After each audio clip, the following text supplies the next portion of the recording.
working. Hi, my name's Yama, and I'm going to be doing some Iyengar yoga sequences with you.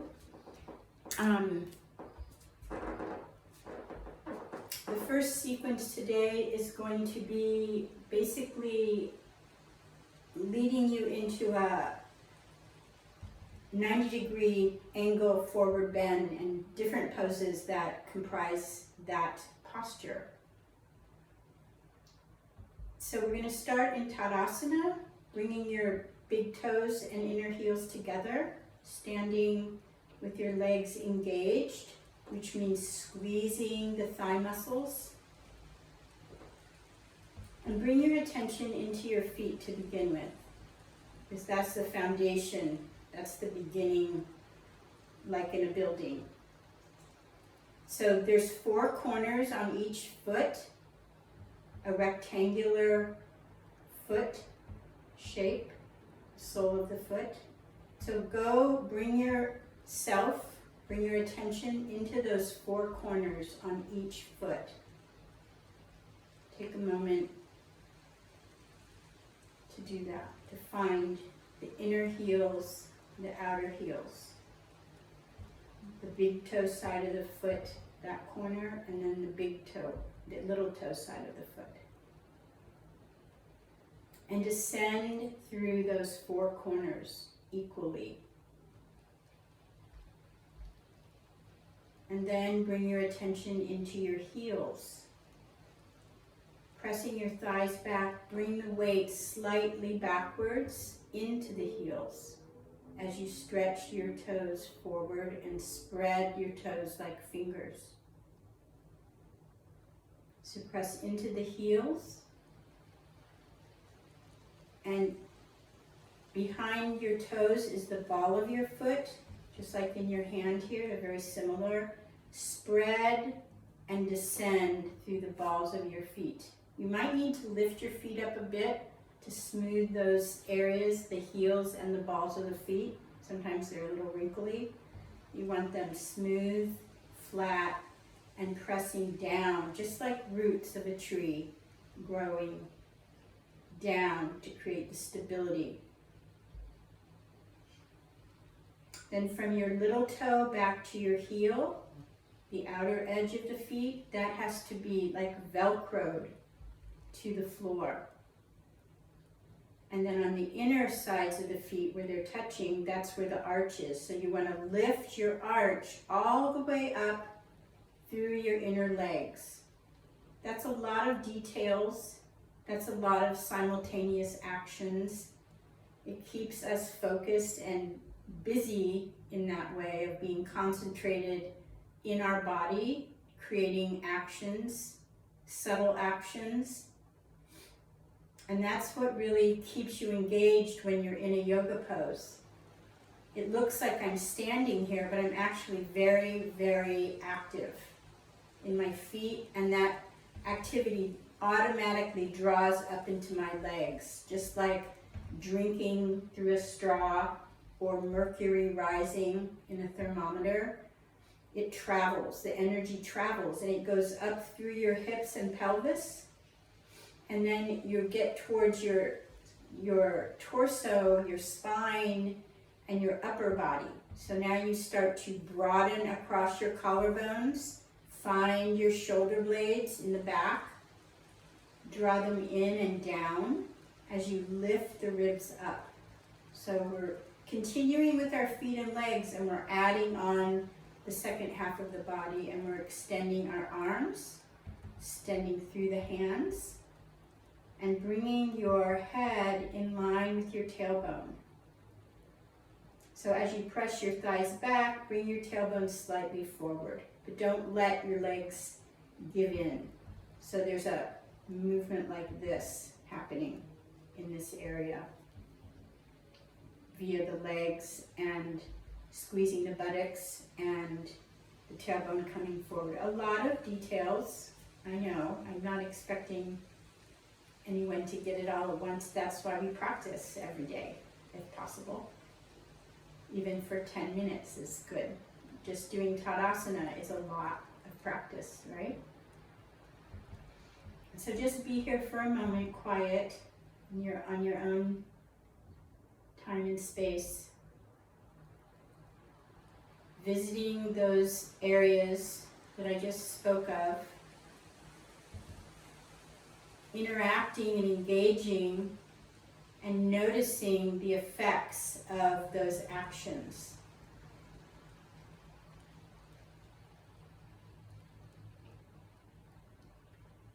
Okay, so this is a good place to come before a pose and after a pose. Before a pose, you're preparing, you're priming, you're rehearsing in a way. Because when you're in the pose, you're going to be doing these same actions in a different setting, different scenario. You'll see. But after the pose, it's good to come back here. It's a kind of way of gathering everything back together, coming back home, also resting and recuperating from the poses as they're a bit aerobic, which is good, even though you are standing still. Let's raise our arms up, and I'll show you what I mean by a bit aerobic. So stretch, I'm going to step back a bit. Stretch through your palms and reach, open your armpits, open your elbows, and reach for the ceiling as you work with your feet in Tadasana. Lift your ribs, front ribs, back ribs, side ribs. Squeeze the thighs and press them back. And reach again, lifting the ribs, lengthening the front spine and the back spine. Keep reaching. Reach through your wrists. Reach through your palms and your thumbs and each knuckle, each joint of your fingers, fingertips. And exhale, release. And come back to Tadasana and stay here for a moment, quiet.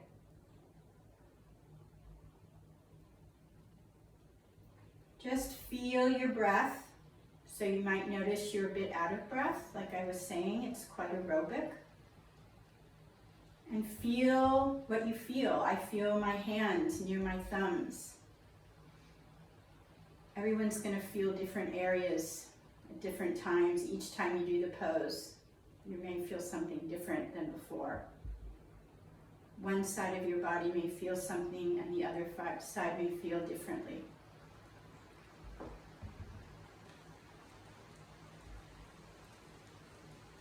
Okay, now we're going to take a belt. If you have one, you'll learn in the sequences I do that I use props that BKS Iyengar innovated. And we're going to do the same pose, and I want you to notice how the prop supports your pose. Okay, so bring your feet together, come back to Tadasana, open the upper spine, the shoulders, the chest. And inhale, extend the arms up and reach and pull the belt away. Pull with your hands, but also reach up. And see what that brings energetically. I love using the belt. Recently, it's a recent thing I've been doing. For me, this makes the pose somewhat lighter.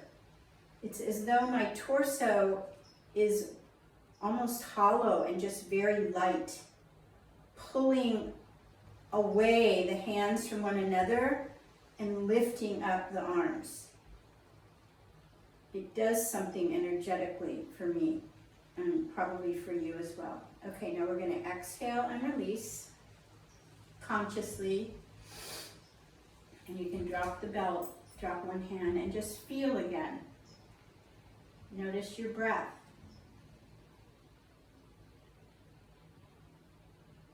So when I first came to Iyengar Yoga, I had been running an hour a day on a treadmill, and I found that these poses were as aerobic as that.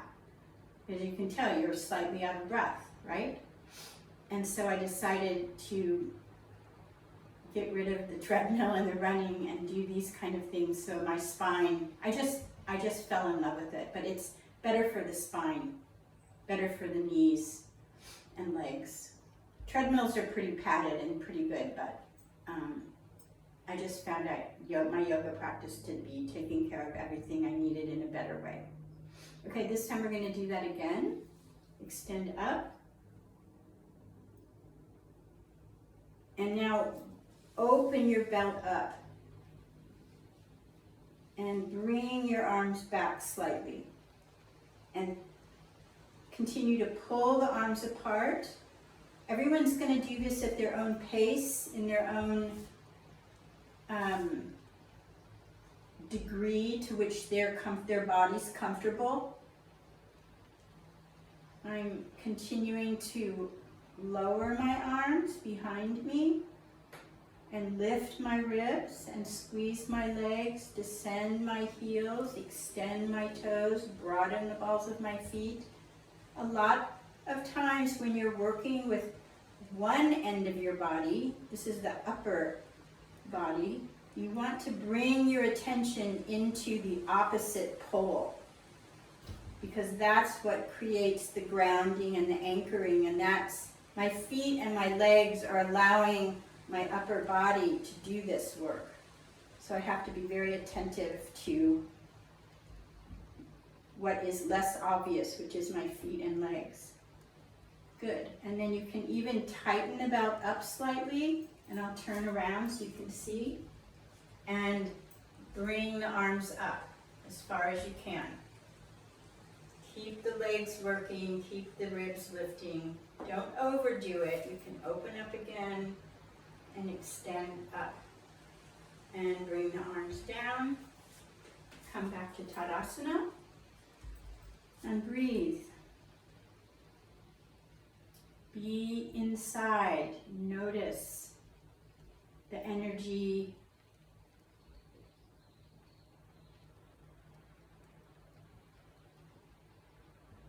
Notice that even though this is rather simple to be standing and not doing, notice that your weight, what's happening with your weight?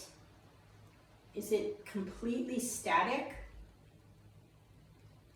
I don't think it can be. There's always a shift. It's kind of like there's a wobble. The quieter you get, the more you're going to notice the wobble. Or it can just be because we were doing something strenuous that we're a little bit less quiet. The body is less quiet. Okay, now I want you to just let go of your belt and just take a walk. Relax the legs, relax the feet. Just casually walk around, because we've been working the feet for some time, and that gets a little too much. We don't want to become rigid either. Very good. Okay, we're going to go to a wall pose. We even use the walls in Iyengar yoga. I don't know if I'm set up super well for this. I can move the camera, but let's just try it. I'm going to take my hands about chest height. I'm hoping you can see this. And put my palms at least shoulder width apart. Press them into the wall and step back so that my feet are under my hips with the feet hip width apart. So I'm making an L in a sense, or a 90-degree angle with my body. Bring your awareness back into your feet. This time we have 4 feet. So hands and feet. Pressing both into the surface of the wall and the floor. Extend the arms, release the neck, and push push the wall so that your arms, the energy moves through your arms and through your torso and through your hips. And notice your sitting bones. You want them to be spread apart and you want them to be moving away from your hands. Push the wall to move the sitting bones away from your hands. And then inhale, keep the hands where they are and step your feet forward before you release your hands. Then go ahead and release. Okay? So this is a form of dog pose on the wall, you could say. It's also like a half Uttanasana, which is a half forward bend, complete forward bend. We're going to do it again. So step all the way to the wall and place your hands at chest level and spread the fingers and then back up so that the feet are underneath the hips. And be very conscious of the positioning of the feet and hands. Engage your hands and arms, pushing the sitting bones back away from the wall. And now engage your feet more consciously and draw up into the thighs and press those quadricep muscles back towards your hamstrings. Release your head and neck. We're using our hands and arms, our feet and legs to do the pose.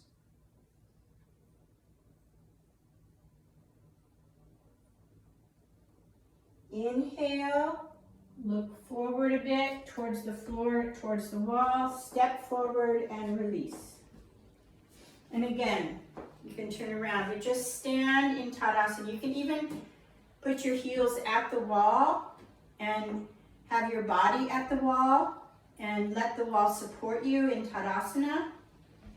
As you breathe, notice what is happening in the body and also recuperate. You can use the wall to bring your shoulders back towards it to open your chest. A little bit of action there. Just breathing. Very good. Okay, so we're going to now bring that into, we're going to use the chair. It's another version of this. I'll set the chair up here. I'd like you to set your chair up against a wall. It doesn't have to be. You don't have to. Okay, so you're going to stand at the chair. You're going to place the hands on the chair. Step back. And it's the same. It's a little more deeply into dog pose, but it's basically the same pose, just a little more deeply into the forward bend. Head and neck release, spreading the hands, pressing them down on the chair this time, extending your fingers, and moving your sitting bones away from your hands. Same with the feet. Opening the soles of the feet, descending those four corners, gripping the thighs, pressing them back towards the hamstrings.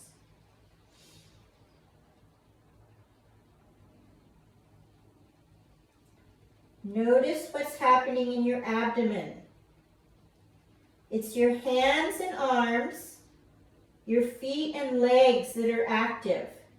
Your abdomen is receiving those actions. Your abdomen is not asserting an action, it's receiving. So notice your abdomen. Pressing through the muscles of the arms and legs, grounding through the hands and feet, releasing the head and neck completely. Breathe with your nose, mouth closed.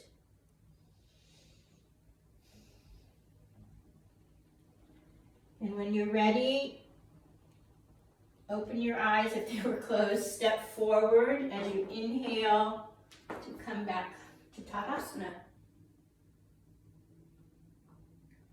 Again, just taking a moment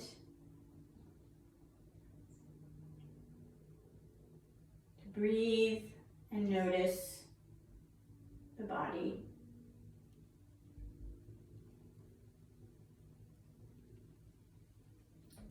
Typically, if we were like in a class together, I would have everyone do that again, but I'm gonna move, and so you can do that again on your own.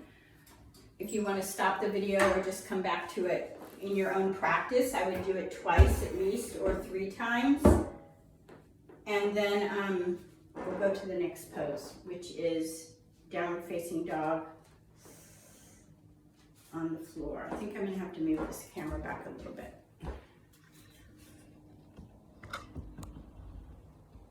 Okay. So we're gonna come onto our hands and knees. Place the hands, open palm again like this, a little bit in front of your shoulders with your middle finger facing the edge of your mat. Curl your toes under, have your knees, hip, and feet hip-width apart.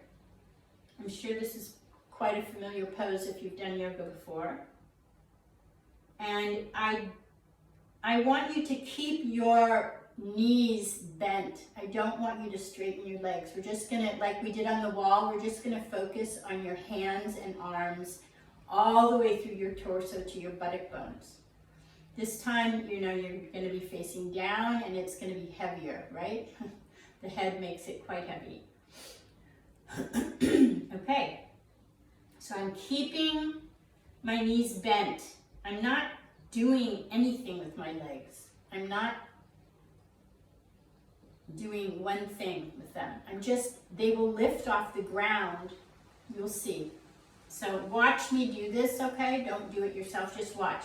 As I push the floor and lift my sitting bones up, my head releases, and I'm just pressing with my hands and arms to move my sitting bones back away from my hands, to lengthen through the side body and the spine, through the use of the hands and arms only. And then I'll exhale and release down, and that's the pose.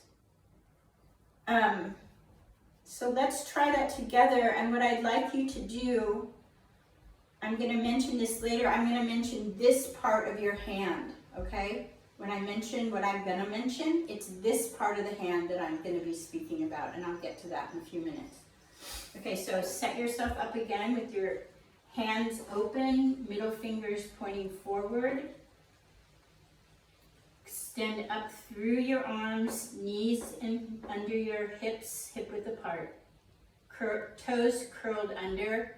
And again, press the floor, release the head and neck, and lift your sitting bones as high as you can. Do not open your legs. Keep them bent. Press and grip the upper arm muscles. Now bring your awareness into the index finger and the thumb and push that part of your hand. Accentuate the pressure and the action in that finger, that thumb and index finger. And continue to lift the hips, squeezing the upper arm muscles, extending the ribs towards your buttocks, lifting your buttocks up just through your back, bending that way, and towards the wall. The buttocks are moving towards the wall behind you. Good, and then exhale. Keep your pressure on your hands as you bring your knees down.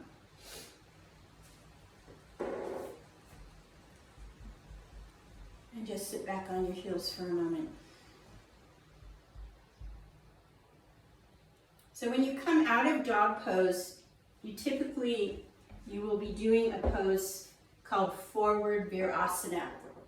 And you're going to be having your heels together and your knees apart. And your knees are apart to the degree that your torso can come forward. So you reach your hands like you do and arms in dog pose, and you walk your fingers forward and you let your head and neck release, and your forehead will touch the ground. You keep your hands and arms active, but the rest of you is basically resting.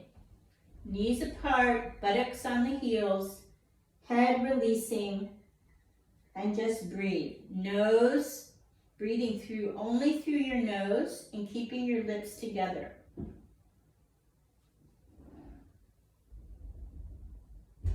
If your hands feel like they're lifting from the mat because they're relaxing, activate your hands and push them into the mat, into the floor. Keep your arms engaged.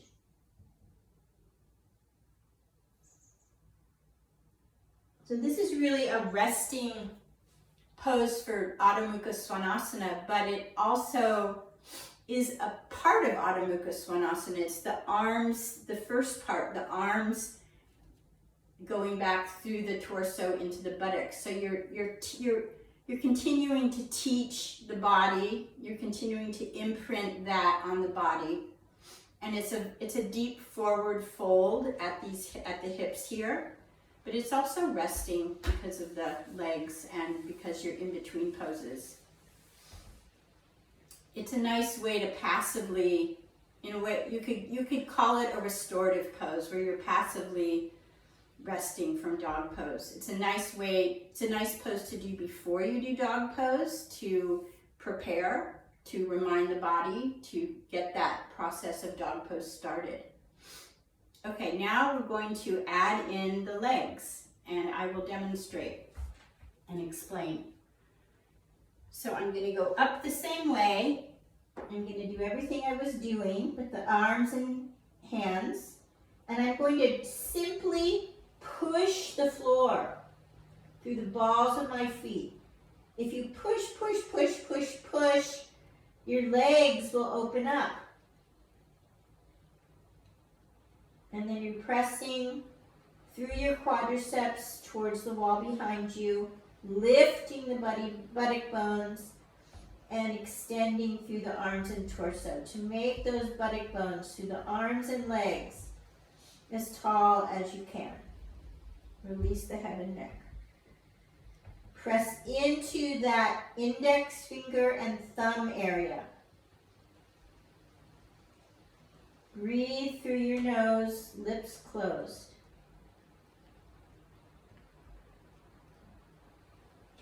Extend through your heels.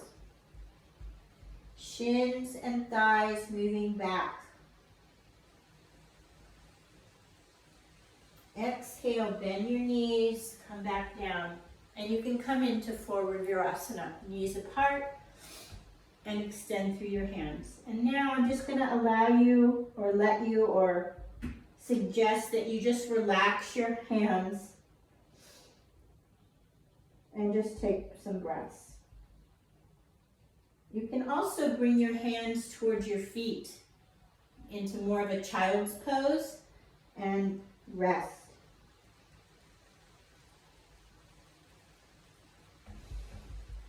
So in Iyengar yoga, we always keep our mouths closed and breathe only through the nose, and that's really the way most breaths in yoga are always taken. There may be some exceptions, but it's pretty rare. You don't want to be breathing through your mouth. Other disciplines do things in different ways, but prana is a real big component, and you don't want to be letting anything through the mouth, any air coming in the mouth, because the nostrils with the hairs are created to keep anything out of your body that might be in the air. So you never breathe through the mouth because there's no hairs in there to say cleanse and protect the body from the air, from anything dirty in the air. Okay, now we're going to do Dandasana, and I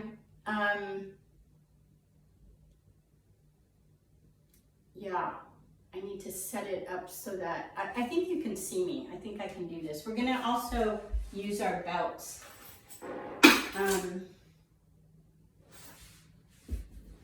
I'm gonna do it forward first, but I want you to put your feet into a wall. So you're bringing the big toes and the inner heels together, and you're gonna be having a wall there so you can have the support of the wall, and you're gonna be pressing into the wall, okay? And you're gonna bring your hands to the sides of your hips, fingers facing forward, and stretch your arms down, and lift your chest up. Press the thighs down. Extend the heels away from the buttock bones and lift the torso. Open the chest through across the collarbone. Feel your shoulder blades behind in your back, moving towards your spine and down towards your waist. And press.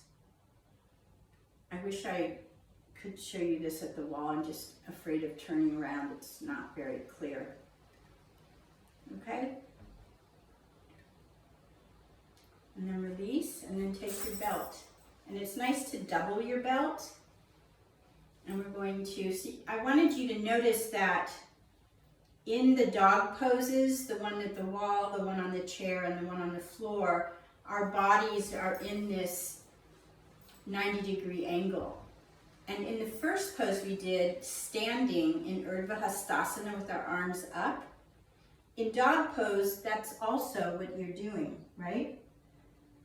And so there's a link in all these poses to one another, kind of like a necklace or a mala, where the beads are strung together. And so we call that sequencing. And that's a real important part of creating a yoga practice, is that you don't want a random pose here and a random pose there. You want all the poses to start with something that builds, that they all have in common, and that you're adding on and adding on and adding on, because that makes sense to the body and the mind. You're using each pose as a preparation for the next pose, and it's a really nice way to create many poses that you're doing in one sitting or session.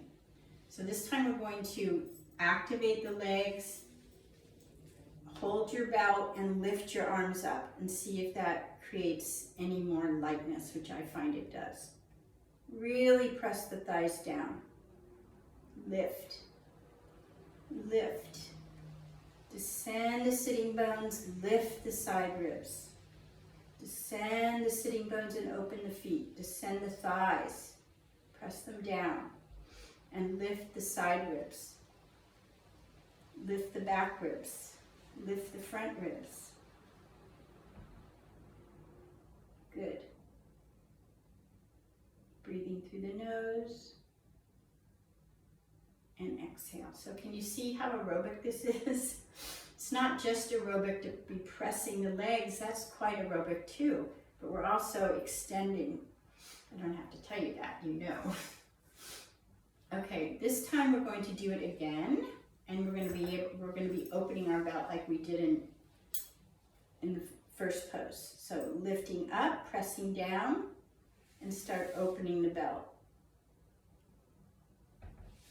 Opening the belt and bringing it behind you slightly. So this helps to create a concave back and an open chest. It opens your shoulders. Descend your legs. Be in your sitting bones. Don't lean back. Keep centered over your sitting bones. Have your spine in a line so that the base of your spine is right underneath your upper spine.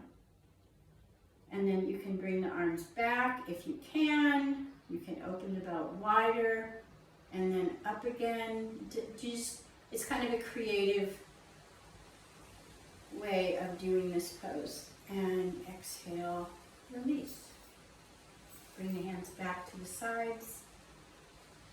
You can also bring your feet, so I want you to keep your legs relaxed. Do not move your leg. I want you to take your hand on your right ankle, if you can, and pull that leg in towards the groin and release it. The second, left leg. Lift, don't lift with your leg, don't lift from your hip. Lift with your arm and bring your leg so that your feet are sole to sole. And then hands behind and open the thighs, open the knees.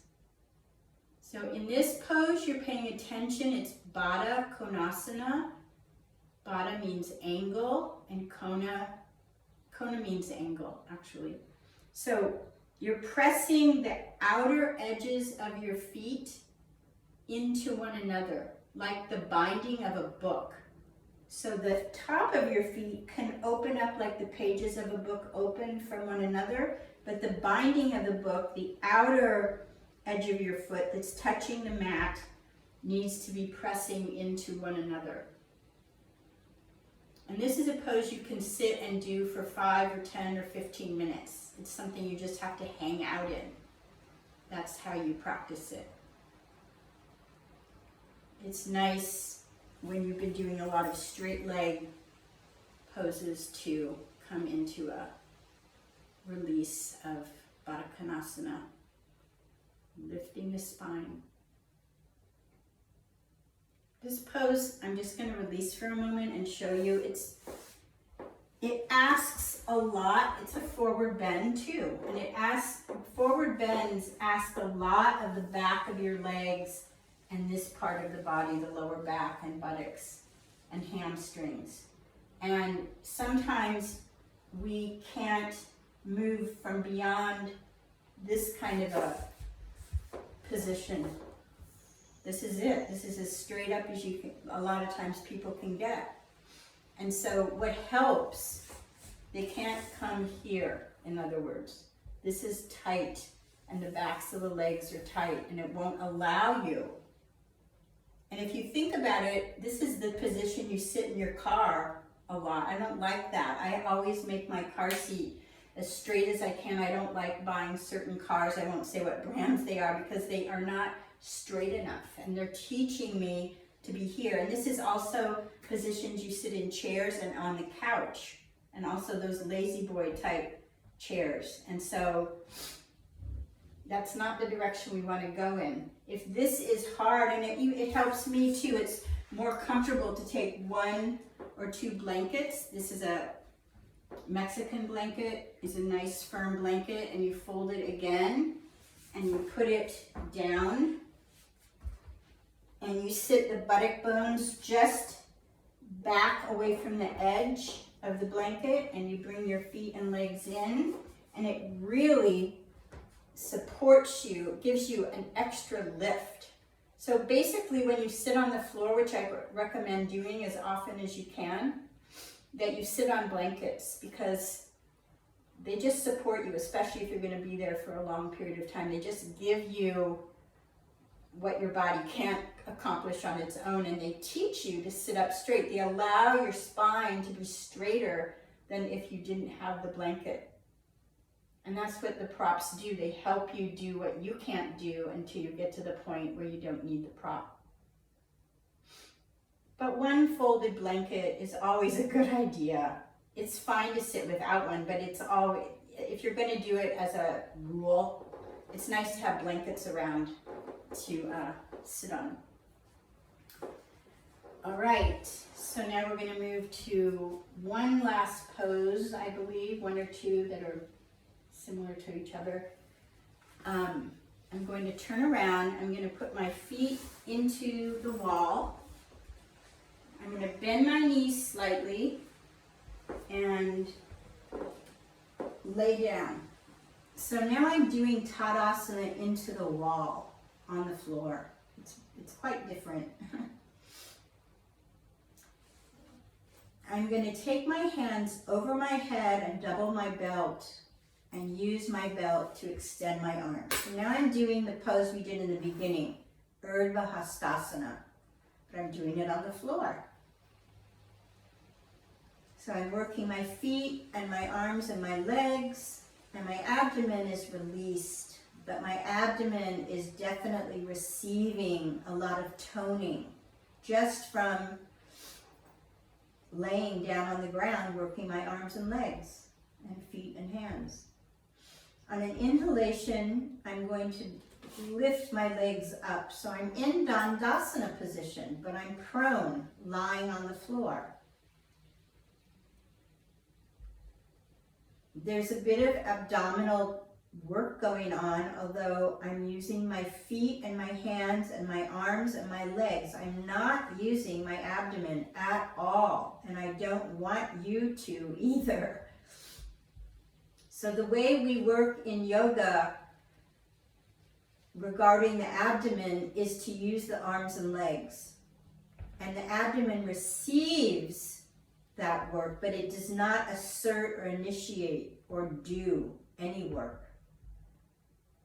And that's not fully true, because I'll show you in a minute why I say that.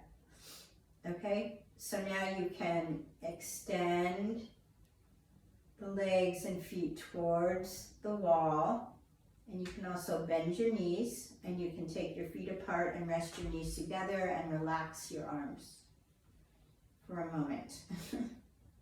But you could see when you were bringing your legs down, when they were still straight, that engages your abdomen. It engages it, but it's not initiated from the abdomen. You want your abdomen to always be soft. You don't want to assert. You don't want to be building and pushing and asserting. This is where our reproductive and digestive organs are, and we honor them 100%, and we don't initiate from there. Okay, let's start again. Feet into the wall. Extend into your heels and the soles of your feet. Spread your toes. Inhale, extend the arms and lift the legs up to that prone Dandasana position. And then this time we are going to lower our legs slowly and hold. Using the arms, the feet, and the legs. Exhale, lower, and hold. Using the feet, any amount. The feet are like your lifesaver. If you use your feet and your legs, you're going to survive this and you're going to benefit from it. Lower again on an exhalation. And do this at your own pace. I'm not trying to hold you there, but I do have to say something. So I have to go at my own pace, but you can go at your own pace too. Or if you can follow along with my pace. And you're going to end up getting to the wall again and relax. And let's do that one more time in a moment. You can also slide an inch or two away from the wall so you don't have that confrontation with the wall. You can also bend your knees and then extend your legs up and stretch through the arms and hands. And hold for a moment, work the legs. In this case, you can see your feet. Your glasses aren't doing what mine are. You can see your toes, and that really helps you to instruct yourself. Okay, exhale, release. Extend through the arms. Lift the ribs. Exhale, release. Extend through the arms. Press through your feet and legs. So that the lowering of the legs happens on an exhalation. You just continue to hold and exhale at your own pace until you come back to the floor, reaching, reaching, reaching. The more you reach through your legs and arms, the easier this becomes. And you have to build up to that, you know. I mean, nobody's expecting all this to be 100% in place. Good.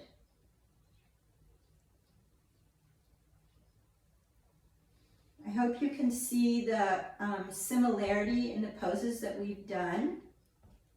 You can take a moment to rest in Shavasana, just releasing your arms and legs for a few breaths. We're not going to do a full Shavasana. But I did want to bring this string of poses into one of the first videos I've done to make it really clear how these poses have so much in common and how they build on one another. And so your practice can explore this and make sense of it, so that you can have an understanding of how to practice and how to create a practice, how to put poses together that have a lot in common and build on one another and create some kind of necklace in your practice that it's very cohesive. It makes sense. So thank you so much for joining me today. And I look forward to a next practice that makes sense as well in the same way, but differently, different poses. So until then, thanks so much for tuning in and staying till the end. Bye-bye.